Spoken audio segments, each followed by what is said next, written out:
Welcome to my mini blog. মা এবং বাড়ির সবার কাছে ছোট থেকেই শুনে আসছি, আমি যখন হয়েছিলাম তখন নাকি ভীষণ বৃষ্টি হচ্ছিল।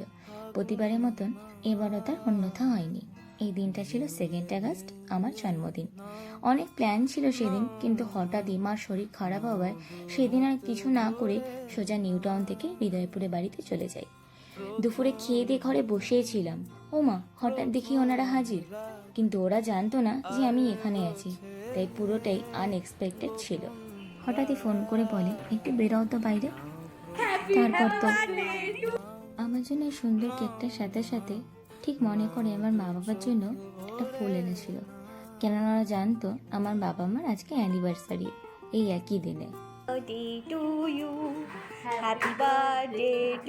আমি এখানে বলছিলাম, আমার এই ছোট্ট সুন্দর গ্রুপে যারা যারা আসতে পারেনি তাদের হয়ে আমি নিজেই কেক খেয়ে নিলাম, কেননা কারোর শরীর সেরকম ভালো ছিল না। তারপর কেক খাওয়ার পর্ব শেষ করে অনেক ছবি তুললাম আর অনেক গল্প করলাম। তারপর হ্যালো বলতে বলতে আরেকজন এসেও হাজির।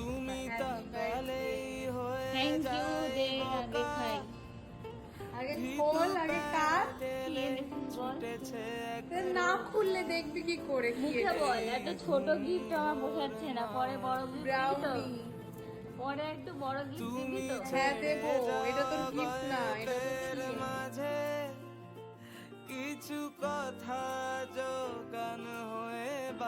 আমি এটাই ভালোবাসি, তাই ও এটাই নিয়ে এসেছে আমার জন্য।